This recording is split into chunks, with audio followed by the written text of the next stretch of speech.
Halo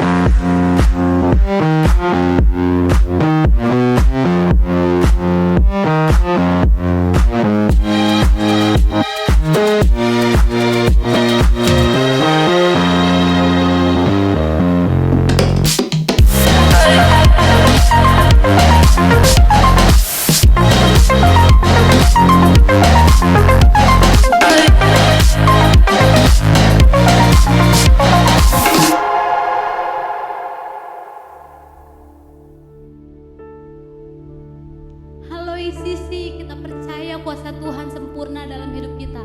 So hari ini mari menyembah Tuhan dengan sempurna. Yes Jesus God.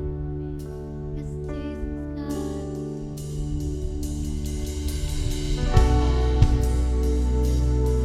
Oh sempurna Tuhan.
sempurna bersamamu Tuhan.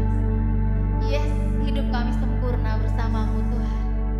Kau Tuhan yang baik, rancanganmu sempurna buat hidup kami. Yes, mari terus menyembah Tuhan. Haleluya.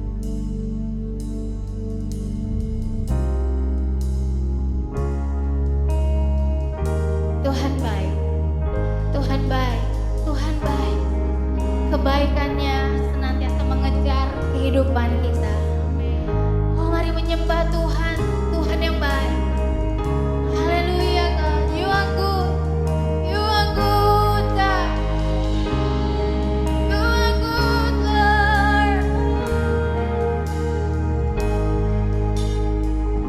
Your goodness is running after me. Your goodness is running after me.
goodness of God.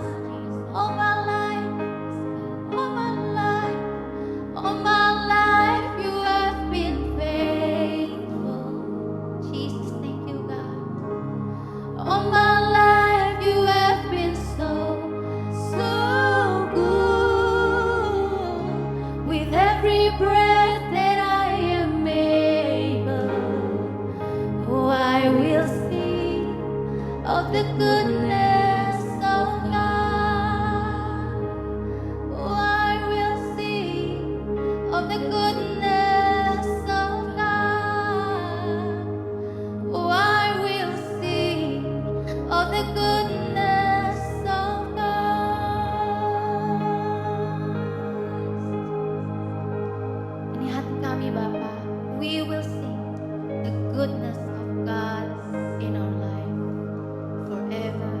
Kami bersyukur Kau Tuhan yang kami sembah, Tuhan yang baik, teramat baik bagi hidup kami. Kami berdoa biar kebaikan-Mu bisa dirasakan oleh setiap pribadi hari ini, besok, dan selamanya. Kami berdoa biar kami boleh senantiasa hidup di dalam kebaikan-Nya Tuhan, bertumbuh, berakar terus di dalam kebaikan-Nya Tuhan. Come speak to each one of us once again, Lord, today. Di dalam nama Yesus kami berdoa, kami mengucap syukur. Mari semua yang percaya sama-sama katakan amin. He's a good God. Amin. Mari katakan amin. Amin, amin, amin. Wow, pujian dan penyembahan yang sangat luar biasa.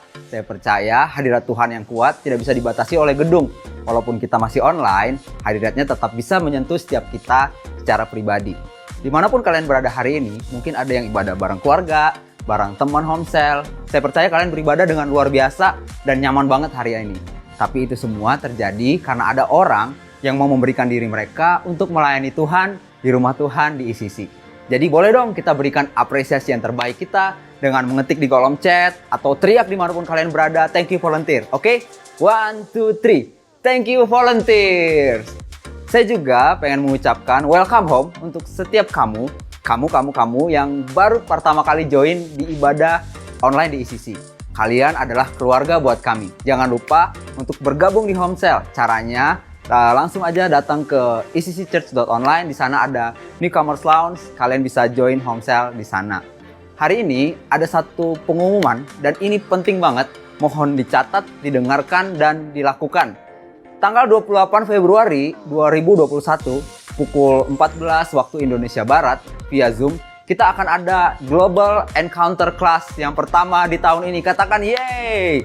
Nah, ini untuk ditujukan untuk setiap kalian yang belum mengikuti Encounter Class. Apa itu Encounter Class? Encounter Class adalah kelas spiritual journey ICC yang pertama. Dan di sini kita akan mengenal Tuhan secara pribadi. Dan saya percaya kita akan diberkati banget melalui Encounter Class kali ini. Itu pengumuman penting kita hari ini. Setelah ini kita akan memberikan persembahan dan perpuluhan. Saya mau bacakan satu firman Tuhan dari 1 Timotius 6 ayat 10. Tapi saya mau bacakan dari bahasa Indonesia sehari-hari. Sebab dari cinta uang akan timbul segala macam kejahatan. Ada sebagian orang yang mengejar uang sehingga sudah tidak menuruti lagi ajaran Kristen. Lalu mereka tertimpa banyak penderitaan yang menghancurkan hati mereka. Saya baru saja punya seorang anak perempuan yang lucu, namanya Win, umurnya 2 bulan. Saya sangat mengasihi dia, saya sangat mencintai anak saya. Karena itu, saya rela melakukan apapun dan memberikan yang terbaik. Bahkan saya ingin memberikan yang terbaik itu walaupun harganya lebih mahal.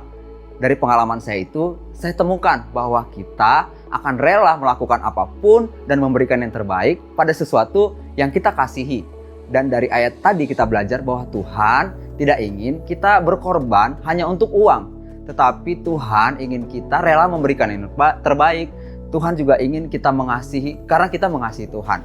Mengapa di ICC diajarkan setiap minggu untuk memberi? Saat kita memberi persembahan setiap minggu atau perpuluhan kita sedang menunjukkan bahwa kita lebih mencintai Tuhan dan percaya kepada pemeliharaan Tuhan setiap hari. Hasil dari mencintai uang tentu akan berbeda dengan hasil dari mencintai Tuhan. Firman Tuhan bilang bahwa hasil dari mencintai uang adalah kejahatan. tetapi hasil dari mencintai Tuhan adalah segala macam kebaikan. Apa cirinya kalau kita sudah memberi karena mengasihi?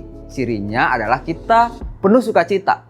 Waktu saya memberikan yang terbaik buat anak saya, Win, karena saya mengasihi dia, saya tidak pernah merasa rugi dan sedih ketika saya memberi. Sebaliknya, saya jadi senang banget jika saya memberikan yang terbaik. Sama, setiap minggu saat kita memberi buat Tuhan, cek hati kita. Apakah kita bersukacita saat memberi atau sebaliknya, kita sedih, merasa rugi saat kita memberi. Tapi saya percaya Bridge Teens di sini semuanya adalah anak-anak muda yang mencintai Tuhan dengan segenap hati dan pasti memberikan karena mencintai Tuhan. Dan cirinya adalah sangat bersukacita saat memberi yang terbaik. Sebelum memberi, mari kita berdoa. Tuhan, terima kasih buat hari ini kami diberikan kesempatan untuk memberikan yang terbaik lagi buat Tuhan. Kami memberi karena kami mengasihi Tuhan lebih dari apapun dan kami mau memberi dengan sukacita. Amin. Oke, kamu dapat memberi dengan mentransferkan ke nomor rekening yang sudah ada di layar buat ICC Bandung, ICC Jakarta, ataupun Sydney. Atau dengan QR Code yang muncul di layar kamu berikut ini. Selamat memberi. Untuk setiap kita hari ini siap untuk mendengarkan firman Tuhan. Saya juga udah gak sabar banget untuk mendengarkan firman Tuhan yang luar biasa, yang pastinya dibawakan oleh Bapak kita semua di ICC. Hatinya buat generasi gak usah dipertanyakan lagi. Please welcome our ICC Global Executive Pastor, Pastor Victor Waang.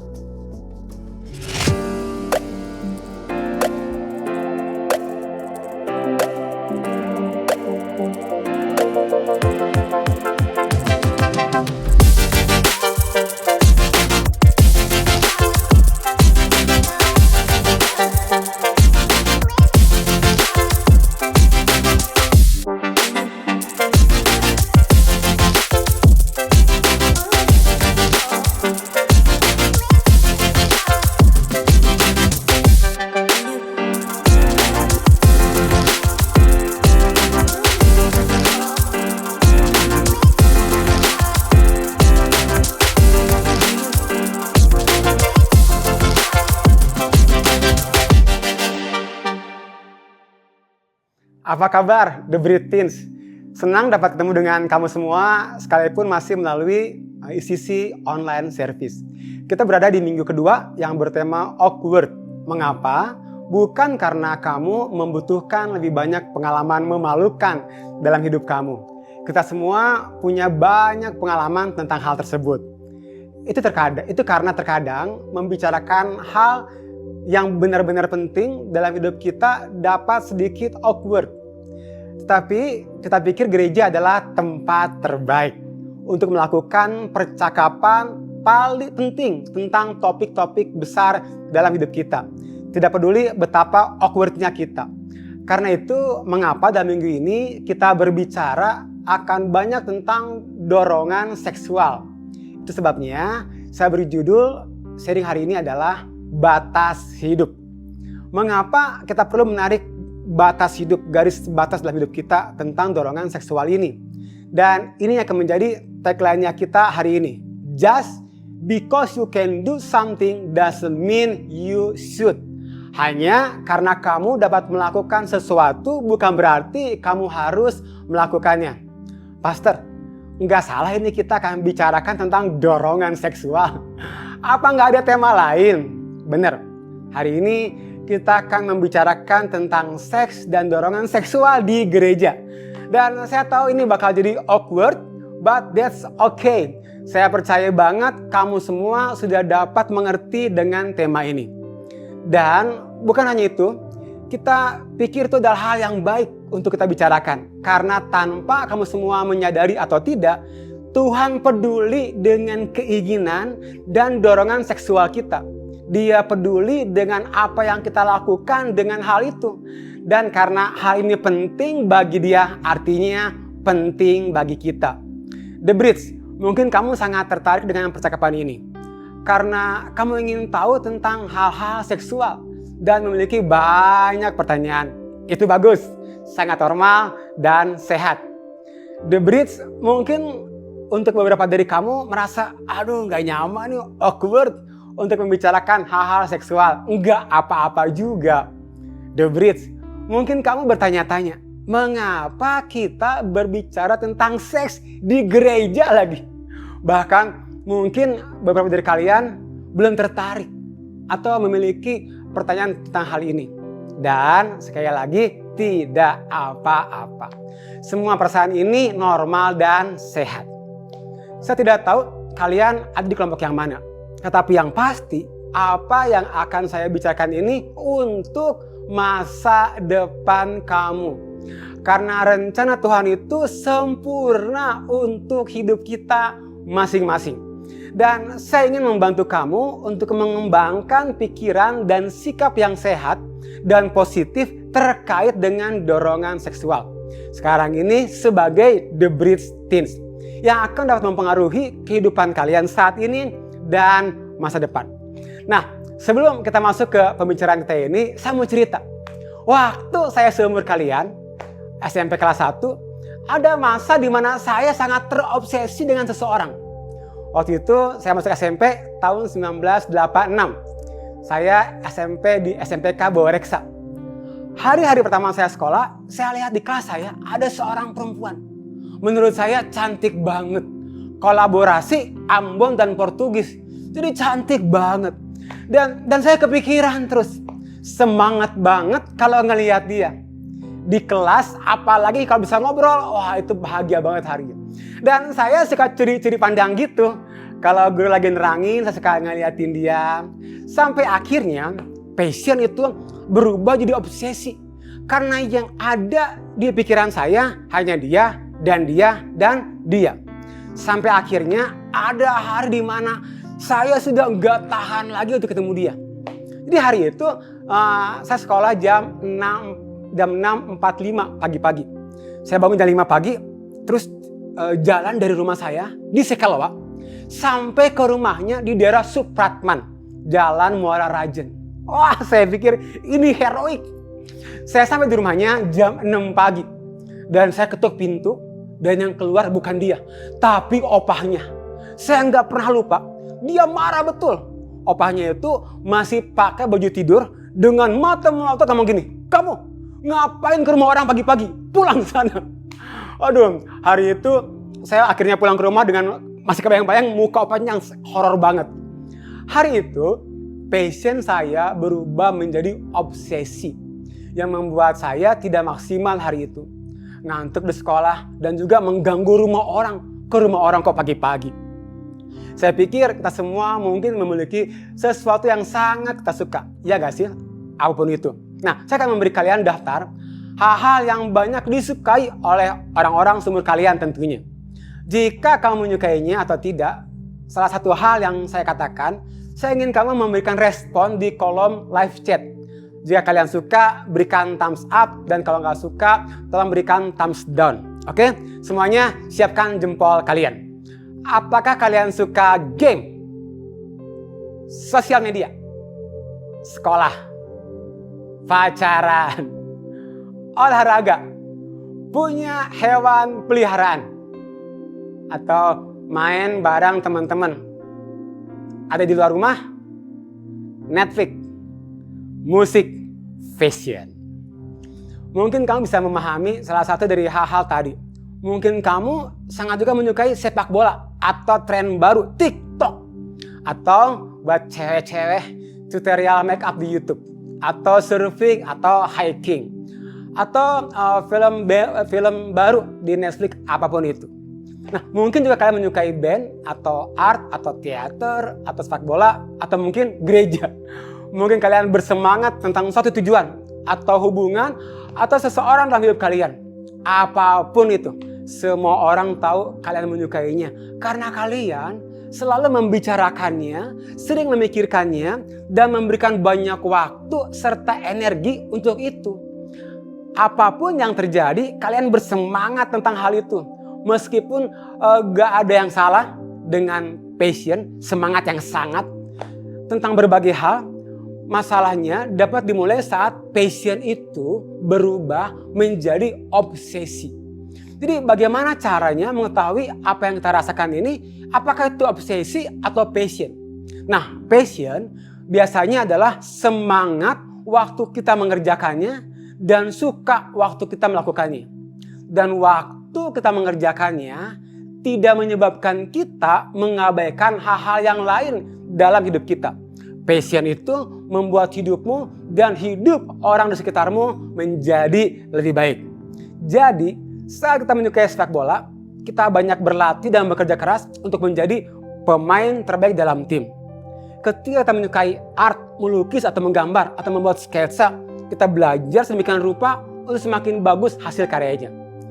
Tapi jika sudah waktunya untuk fokus pada tugas sekolah, atau perlu cukup tidur, atau parents minta kalian untuk istirahat, atau parents minta kalian untuk mengerjakan sesuatu buat saudaramu, maka kalian akan melakukannya dengan senang hati. Obsession kebalikannya dari passion, cenderung mengambil alih hidup kita.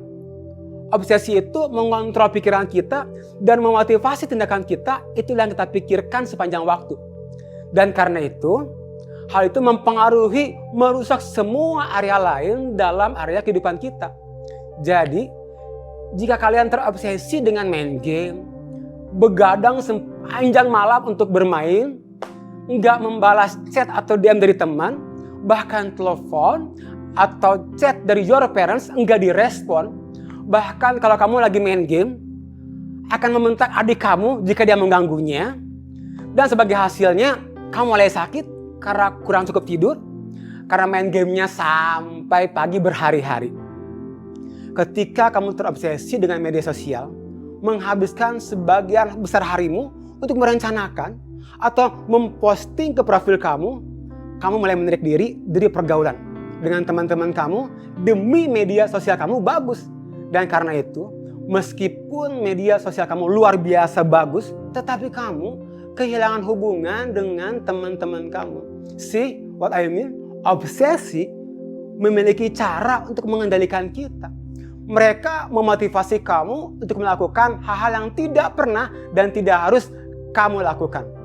Bahkan dapat menyebabkan kamu mempertaruhkan hubungan lain demi obsesi kamu.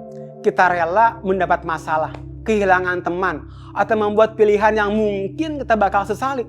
Semua karena kita ingin memberikan semua waktu dan energi kita untuk satu hal, mengejar obsesi kamu. Obsesi itu membuat hidupmu dan hidup orang di sekitarmu menjadi lebih buruk. Pastor Victor, jadi apa hubungannya ini dengan dorongan seksual? Nah, ingat gak? Bahwa ketika kita menggunakan kata dorongan, yang kita maksudkan adalah perasaan ingin memiliki atau melakukan sesuatu yang kuat. Dan ketika kita berbicara tentang dorongan seksual, kita berbicara tentang hal-hal seksual yang kita rasakan, pikirkan, atau ingin lakukan. Dan memahami ini sangat penting, karena jika kita tidak berhati-hati, keinginan kita bisa menjadi lebih dari sekedar keinginan. Dorongan ini dapat berubah menjadi lebih dari sekedar sesuatu yang kita minati, inginkan, atau ingin tahu. Dorongan ini dapat menjadi obsesi. Dorongan dapat mengontrol kita dan mengarahkan kita untuk membuat keputusan bukan yang terbaik untuk kita. Coba kalian lihat jauh ke dalam tentang diri kalian sekarang ini. Di fase hidup kalian sekarang ini, lihat, banyak hal yang berubah. Banyak dari kalian mungkin menjadi tertarik atau ingin tahu tentang hal-hal seksual untuk pertama kalinya, bahkan dalam hal-hal kecil. Dan jika tidak apa-apa juga. Saya masih berpikir ini penting untuk kita semua membicarakannya. Karena apakah itu pertanyaan tentang pacaran atau tentang dorongan seksual? Saya ingin membantu kalian mengarahkan dengan integritas. Integritas seksual adalah memilih untuk menanggapi hal-hal seksual yang kita rasakan, pikirkan, dan inginkan dengan cara menghormati diri kita sendiri, orang lain, dan Tuhan. Dengan cara loving God, loving yourself, and loving others. Mari merespon dengan cara yang sehat. So, hari ini kita akan baca satu perkataan yang ditulis oleh Rasul Paulus Menurut saya, Rasul Paulus mempunyai banyak kebijaksanaan untuk dibagikan dalam hal minat, passion, dan obsesi. Rasul Paulus adalah salah satu penulis utama Alkitab, dan ketika dia masih hidup, Paulus menyebarkan berita tentang Tuhan Yesus dan apa artinya mengikuti dia. Dan sebagian dari cara dia melakukannya adalah dengan menulis surat kepada orang Kristen lain untuk menyemangati mereka dan membantu mereka tetap menjalani yang terbaik dari Tuhan Yesus untuk hidup mereka. Hari ini kita akan melihat salah satu surat itu dari 1 Korintus 6 ayat yang ke-12. Segala sesuatu halal bagiku, tetapi bukan semuanya berguna. Segala sesuatu halal bagiku, tetapi aku tidak membiarkan diriku diperhamba oleh suatu apapun. Saya suka ayat ini karena sangat jelas. Pada dasarnya, apa yang dikatakan Paulus adalah, ya, aku memiliki kebebasan untuk melakukan apapun yang aku inginkan. Tetapi semua hal yang ingin aku lakukan, tidak semuanya baik untuk saya. Jadi, meskipun saya bisa melakukannya, saya tidak akan melakukannya jika sulit bagi saya untuk melepaskannya. It's always easier to get in than to get out. Sekarang, saya tidak tahu tentang kalian, tetapi saya mau kita memahami apa yang dikatakan Paulus di sini. Saya tahu persis bagaimana rasanya begitu bersemangat memiliki kebebasan untuk melakukan sesuatu yang benar-benar saya ingin lakukan. Tapi saya juga tahu, saya harus berhati-hati agar apa yang saya sukai tidak menjadi obsesi yang akan mengendalikan hidup saya. Sebagai The Britons, saya pikir kalian mungkin juga mengerti pikiran tentang bebas. Nanti, semakin dewasa kalian, semakin banyak pula kesempatan yang kalian akan miliki. Kalian bisa tidur sampai larut malam. Kalian memiliki atau mungkin akan segera mendapatkan handphone pribadi, atau sudah, saya nggak tahu. Kalian mungkin mulai pacaran. Dengan kata lain, kalian mulai memiliki lebih banyak kebebasan. Tapi seperti yang diingatkan oleh Paulus di sini, kalian harus bijak tentang bagaimana kalian menggunakan kebebasan itu. Dan menurut saya, ini sangat penting ketika kita berbicara tentang hal-hal seperti ini, pacaran, seks, dan juga dorongan seksual. Dalam area kehidupan kalian itu, kalian mendapat lebih banyak kesempatan untuk belajar, memikirkan, atau bahkan mengalaminya saat kalian tumbuh dan dewasa. Kesempatan untuk pacaran, kesempatan untuk akhirnya memiliki aplikasi atau platform media sosial yang sangat kalian ingin miliki. Kesempatan untuk membaca lebih banyak buku dewasa, kesempatan untuk mencari gambar secara online, dan lebih dalam lagi, kesempatan untuk mulai berhubungan fisik dengan orang lain setelah kalian menikah nanti. Pegangan tangan, ciuman, mengirim teks atau gambar yang mungkin mengarah ke pornografi. Ini adalah hal-hal yang mungkin dapat kalian lakukan. Tetapi jika menyangkut semua hal ini, saya pikir kita harus ingat apa yang dikatakan Rasul Paulus di sini. Just because you can do something doesn't mean you should. Hanya karena kamu dapat melakukan sesuatu bukan berarti kamu harus melakukannya. Kita mungkin ingin melakukan sesuatu, tetapi itu tidak berarti kita harus melakukannya. Kita mungkin memiliki kebebasan untuk melakukannya, tetapi bukan berarti itu yang terbaik bagi kita. Ketika kita terobsesi dengan sesuatu, batasan hidup kita menjadi kurang jelas antara apa yang dapat kita lakukan dan apa yang seharusnya kita lakukan. Dan bahkan jika itu sesuatu yang baik untuk kita, obsesi itu dapat mulai mengendalikan kita. Dan bagaimana semua kebebasan yang kita inginkan saat ini kita tumbuh dewasa.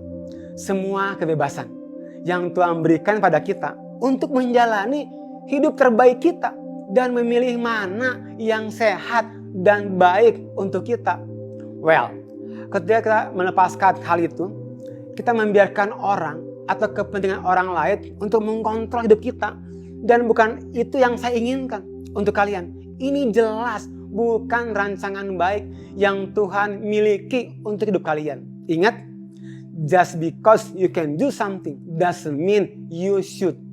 Hanya karena kamu dapat melakukan sesuatu bukan berarti kamu harus melakukannya. Lihat ini, bukan karena Tuhan tidak ingin kamu punya passion tentang apapun atau tertarik pada siapapun. Nyatanya justru sebaliknya. Dia ingin kita memiliki kehidupan yang hebat, besar, luar biasa, dan penuh. Saya tahu karena Tuhan Yesus sendiri yang mengatakannya ketika dia berada di bumi. Yohanes 10 ayat yang ke-10b. Aku datang supaya mereka mempunyai hidup dan mempunyainya dalam segala kelimpahan. Tuhan ingin kalian memiliki kehidupan yang penuh dan menyenangkan.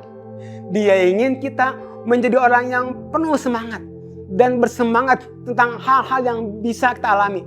Dan ingat, dia merencanakan dorongan dan ketertarikan seksual untuk menjadi bagian dan dari menjalani hidup terbaik kalian. Jika kalian menemukan seseorang yang menarik menurut kalian, siapa yang membuat orang itu?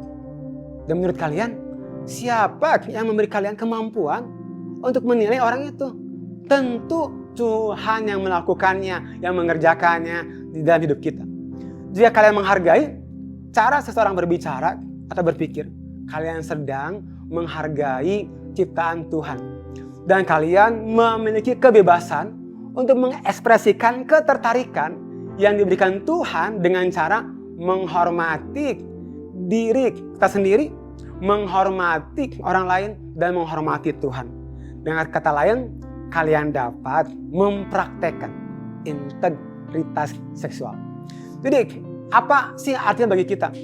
Saya pikir, jika kita ingin menjalani kehidupan yang bebas dan penuh, yang Tuhan inginkan bagi kita, kita perlu mulai jujur tentang apa yang menarik perhatian kita. Saya pikir, kita harus menyadari apa yang menjadi obsesi. Jadi, mari kita mulai dengan melakukan dua hal ini. Yang pertama, recognize the obsession. Kenali apa yang menjadi obsesi kamu. Bagaimana kita bisa tahu ketika passion berubah menjadi obsesi yang tidak sehat. Nah, kita dapat mulai dengan melihat apa yang menghabiskan dan mengkontrol waktu dan pikiran kita. Jika hal itu menjauhkan kita dari hal atau orang penting lainnya, mungkin itu telah menjadi obsesi.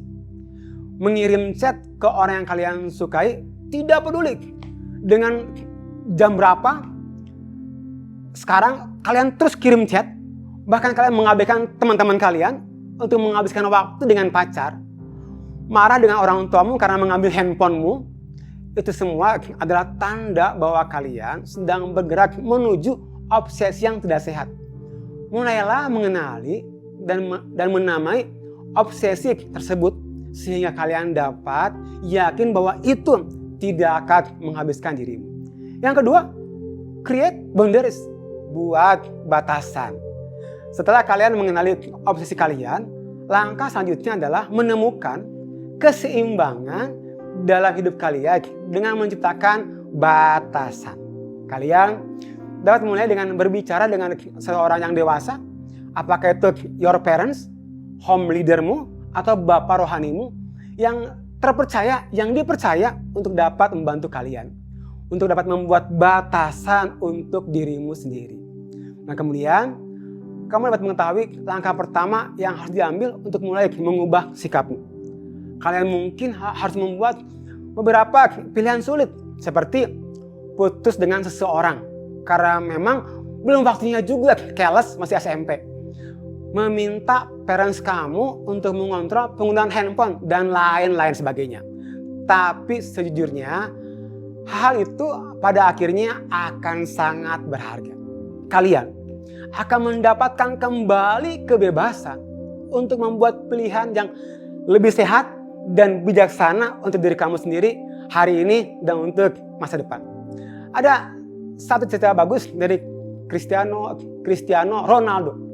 Ronaldo adalah pemain bola terkenal, pemain bola hebat yang badannya tidak ada tato sama sekali. Sekalipun dia seharusnya bisa, tetapi Cristiano Ronaldo memutuskan untuk enggak. Mengapa? Karena Cristiano Ronaldo itu ingin terus dapat mendonorkan darahnya.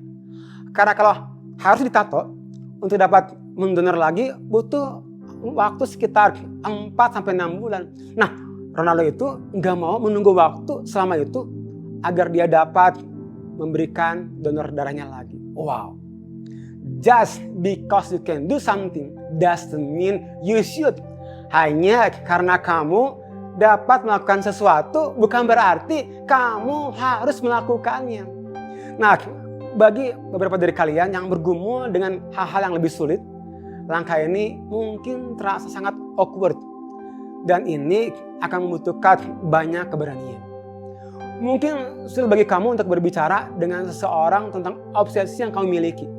Mungkin malu dengan obsesi kamu. Atau khawatir orang akan menganggapnya kamu aneh. Mungkin kamu berpikir bahwa tidak ada orang lain yang bergumul dengan apa yang kamu gumulkan saat ini. Dan gak ada orang yang dapat memahaminya.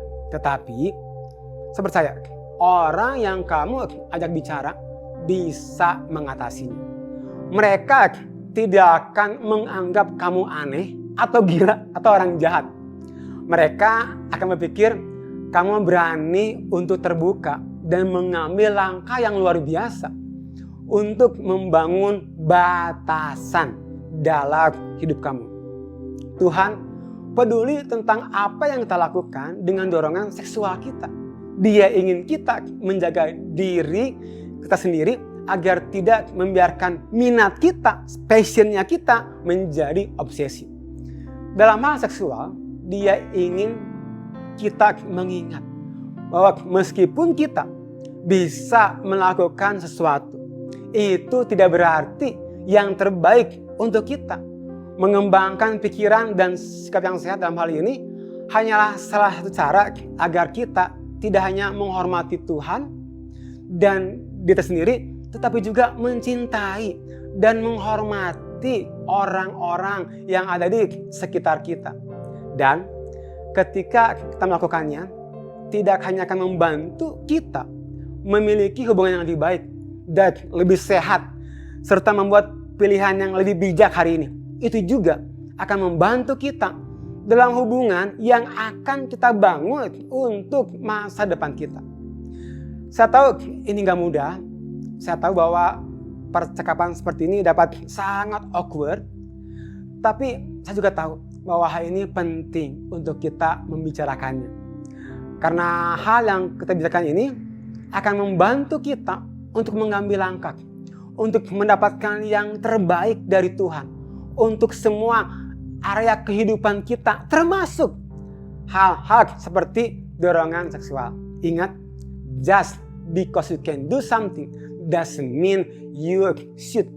Hanya karena kalian dapat melakukannya, gak berarti kalian harus melakukannya.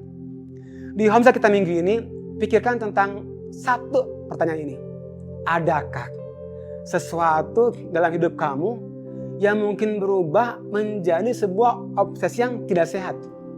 Saya percaya waktu kamu membicarakannya di Homesel, itu akan sangat membantu kamu.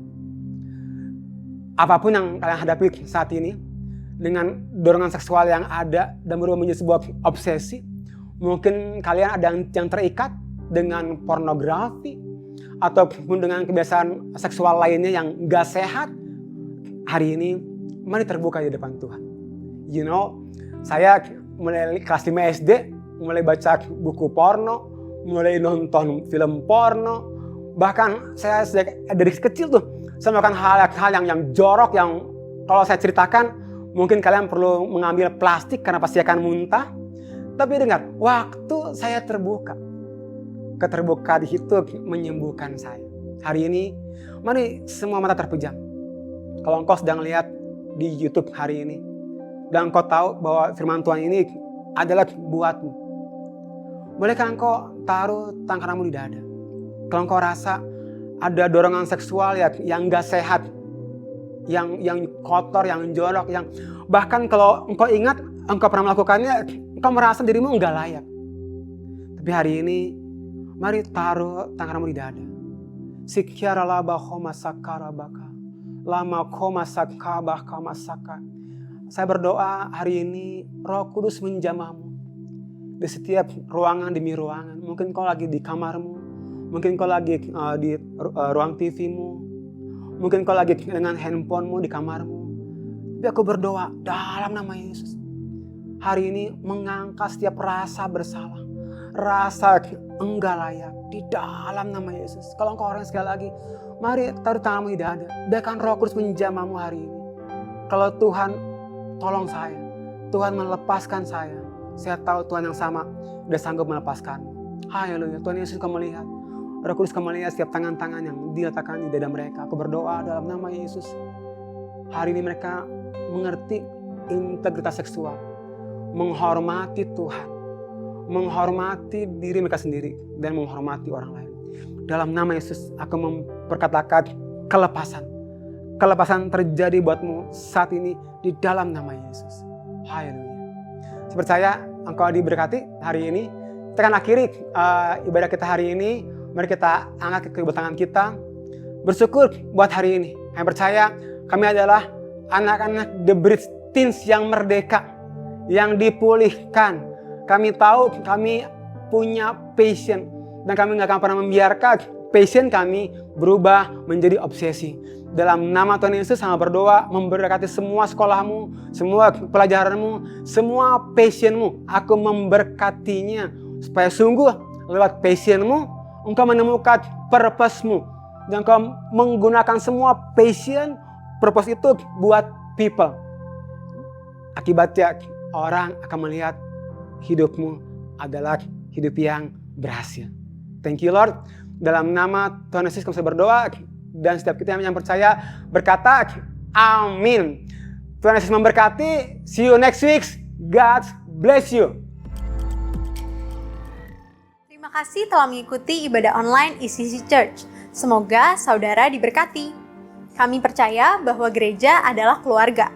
Karena itu bagi saudara yang baru pertama kali bergabung di ibadah online ICC, kami mengundang saudara untuk masuk ke Newcomers Lounge yang ada di website iccchurch.online. Kemudian mengisi form yang tersedia. Kami berharap dapat mengenal saudara lebih baik lagi. Dan semoga saudara juga bisa bergabung dengan home cell yang sesuai dengan lokasi, usia, dan kebutuhan saudara. Di sana, saudara juga dapat memperoleh informasi mengenai komunitas-komunitas lain yang ada di ICC. Seperti komunitas sepeda bersama Pastor Nala, jalan sehat bersama Pastor Victor, futsal, badminton, basket, dan masih banyak lagi. Sekali lagi kami ucapkan selamat datang di keluarga besar ICC. Always remember to stay healthy, keep connecting, and see you next week.